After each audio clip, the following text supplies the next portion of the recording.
మిత్రులందరికీ నమస్కారము ఫ్రెండ్స్. తెలంగాణలో సమగ్ర కుటుంబ సర్వేకి సంబంధించి చాలా మంది చాలా రకాల క్వశ్చన్స్ అయితే అడుగుతూ ఉన్నారు.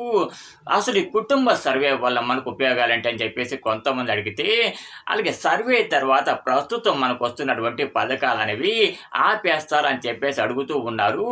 అలాగే ఇంకొంతమంది అయితే మేము ప్రస్తుతం తెలంగాణలో ఆసరా పెన్షన్ తీసుకుంటూ ఉన్నాము, కుటుంబ సర్వే తర్వాత ప్రస్తుతం మాకు తెలంగాణలో ఇస్తున్న ఆసరా పెన్షన్ ని ఆపేస్తారని చెప్పేసి అడుగుతూ ఉన్నారు. అలాగే ఇంకొంతమంది అయితే కుటుంబ సర్వేకి వచ్చినప్పుడు మనం ఎలాంటి డాక్యుమెంట్స్ ను వాళ్ళకు సబ్మిట్ చేయాలి ఏంటి అని చెప్పేసి అడుగుతూ ఉన్నారు. సో ఈ రోజు వీడియోలో కుటుంబ సర్వేకి వచ్చినప్పుడు మనము వాళ్ళకు ఎలాంటి డాక్యుమెంట్స్ సబ్మిట్ చేయాలి, అలాగే మన ఫ్యామిలీకి సంబంధించి వాళ్ళతో ఎలాంటి విషయాలను మనం షేర్ చేసుకోవాలి ఏంటి అనే వివరాలన్నీ కూడా డీటెయిల్ గా అయితే తెలుసుకున్నాము. ఫ్రెండ్స్, ఎవరైతే సమగ్ర కుటుంబ సర్వేకి ఎంక్వైరీకి వస్తున్నారో అటువంటి వాళ్ళందరూ కూడా తప్పకుండా మీ ఇంటికి ఒక స్టిక్కర్ అయితే వేయాల్సి అయితే ఉంటుంది. ఈ స్టిక్కర్ వేసినప్పుడే వాళ్ళు మీ ఇంటికి ఎంక్వైరీకి వస్తారు అని చెప్పి అర్థం అనమాట. ఇంటికైతే స్టిక్కర్ అనేది వేయరు, ఆ ఇంటిని అధికారులు సర్వే చేయరు. కాబట్టి సర్వే అధికారులు వచ్చినప్పుడు తప్పకుండా మీ ఇంటికి స్టిక్కర్ అనేది వేయించుకోండి. స్టిక్కర్ వేయించుకున్నప్పుడే మీ ఇంటిని వాళ్ళు సర్వే చేస్తారు. సో ఇక మిగతా విషయానికి వస్తే, కుటుంబ సర్వే అధికారులు మీ ఇంటికి వచ్చినప్పుడు ఒకవేళ మీరు దివ్యాంగులైతే తప్పకుండా మీరు సదరం సర్టిఫికెట్ని వాళ్ళకు షేర్ చేయాల్సి అయితే ఉంటుంది. అంటే సదరం సర్టిఫికెట్ జెరాక్స్ని వాళ్ళకు ఇవ్వాల్సి అయితే ఉంటుంది. అలాగా కాకుండా మామూలు ఫ్యామిలీ మెంబర్స్ అయితే మీ ఫ్యామిలీలో ఎంతమంది ఉంటున్నారు ఏంటి అనే వివరాలన్నీ కూడా వాళ్ళకు చెప్పాల్సి అయితే ఉంటుంది. అంతేకాదు మీ ఫ్యామిలీలో ఎంతమంది అయితే ఉంటున్నారో వారి ఆధార్ కార్డులు అన్నీ కూడా అధికారులకు మీరు ఇవ్వాల్సి అయితే ఉంటుంది. అంటే ఆ కార్డు నంబర్ అనేది వాళ్ళు అప్లికేషన్లో రాసుకొని తర్వాత మీ ఆధార్ కార్డుని మీకు ఇచ్చేస్తారు.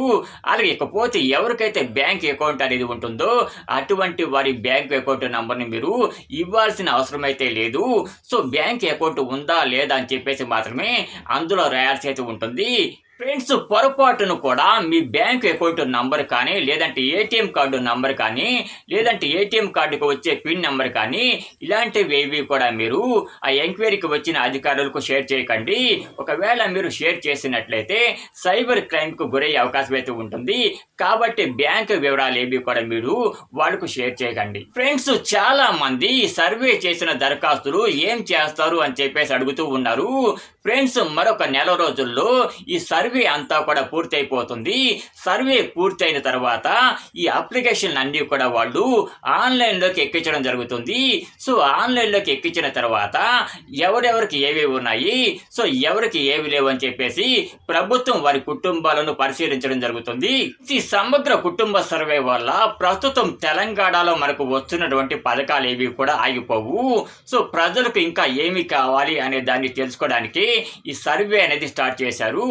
ఆన్లైన్లోకి ఎక్కించిన దరఖాస్తులు అన్నీ కూడా ప్రభుత్వం నిదానంగా పరిశీలిస్తుంది.